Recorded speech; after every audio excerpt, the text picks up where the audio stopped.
You prayed and nothing changed.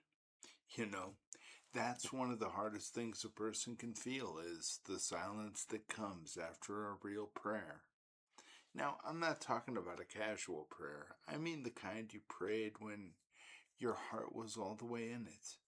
The kind where you were honest, you were hurting, you asked God for help because you did not know what else to do.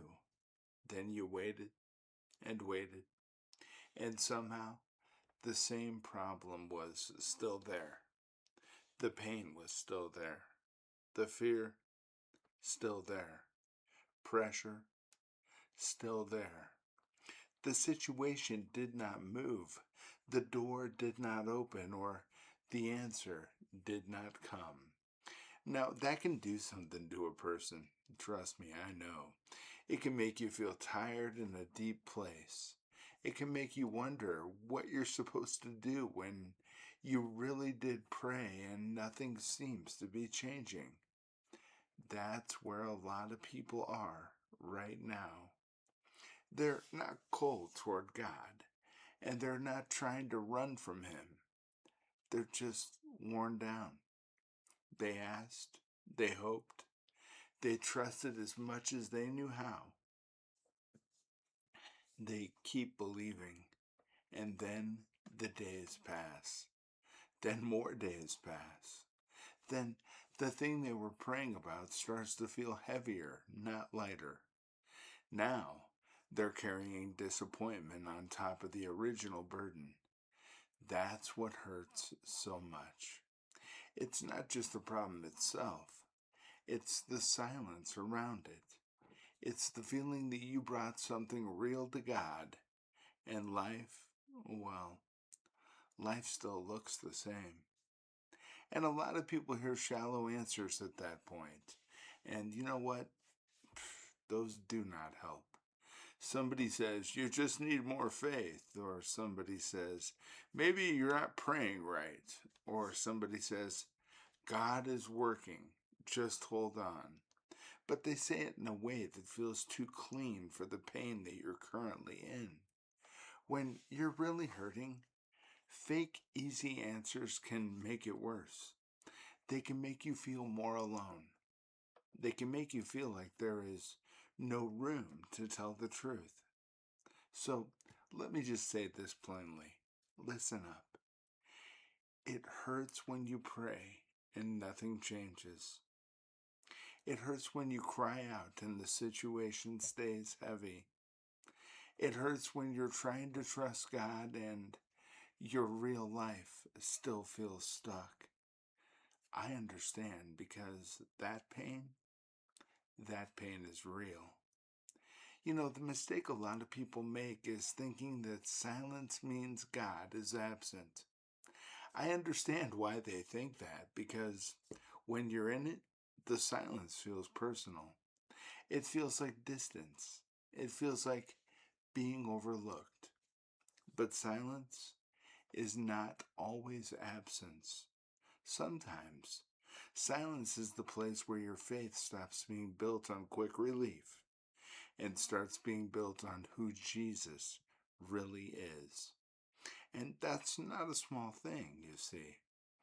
Anybody can feel strong when the answers come fast. Anybody can feel full of hope when the breakthrough shows up right away. The deeper question is, what happens to your heart when it does not? Now, that's where this gets real, right? Because nothing changes on the outside. Something inside you starts getting tested. You start finding out what you really believe about Jesus.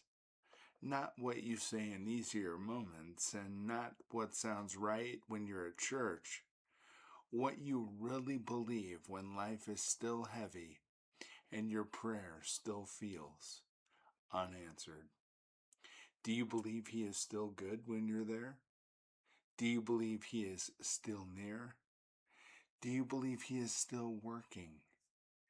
Do you believe He is still Christ, even when the room feels quiet and your heart feels tired. And I think part of the struggle is that people want Jesus to prove himself by changing the situation fast. And sometimes he does. Thank God for that. But sometimes he does something deeper first. He keeps you. He holds you together. He stops you from collapsing all the way. And he gives you enough strength for one more day when you thought you had no more left. He stays with you in the pain before he changes the pain sometimes. Now, that does not always feel dramatic, and sometimes it feels almost too small to count. But it matters. If you are still here, still praying, still holding on, still trying not to go numb, that matters. You see, there are people listening right now who are tired of carrying the same thing, tired of praying about the same relationship, the same money problem, the same fear, the same grief, or the same mental battle. And they still have the same unanswered question. They feel embarrassed that they are still struggling with it. They feel worn down because they thought they would be further by now. Maybe that is you. Maybe you thought by now God would have changed the situation. But here you are, and it still hurts. So, what do you do when you pray and nothing changes? You keep bringing the real thing to Jesus. Not the polished version and not the cleaned up church version. The real thing. The tired thing. The disappointed thing. The confused thing. The part of you that does not understand why the answer has not yet come. The part of you that is tempted to shut down. The part of you that wants to stop hoping because hoping feels expensive right now. Bring that to him. Do not pull away because you're tired. Bring your tiredness to him too. You also stop measuring God's presence by visible results because that can trap you. If the only way you believe in Jesus is the problem disappears fast, then your heart is going to stay on a roller coaster. But Jesus is not small enough to be reduced to immediate results. He's with people in hospital rooms. He's with people in financial stress. He's with people in grief. He's with people in long seasons of waiting. And he's with people whose prayer feels like it's not being answered. He is with people who are trying to hold on, who are shaking. His presence is not canceled just because your answer is delayed. And sometimes, what you do is simpler than people want it to be. Sometimes, you breathe. Sometimes you pray one honest sentence instead of trying to sound strong. Sometimes you open your Bible, even when you do not feel much. Sometimes you say, Jesus, I do not understand this, but I'm not walking away from you.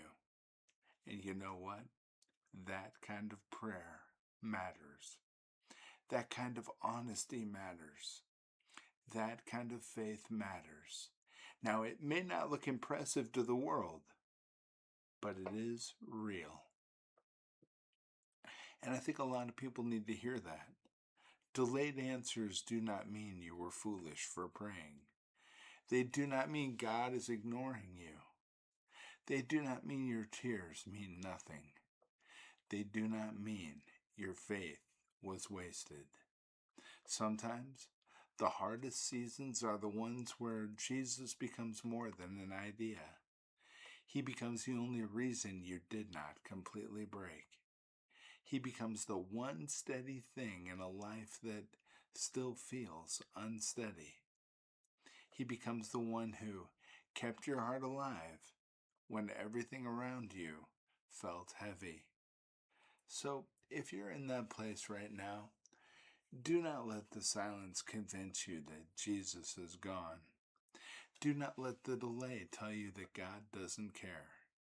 Do not let the unchanged situation become the only truth you're listening to.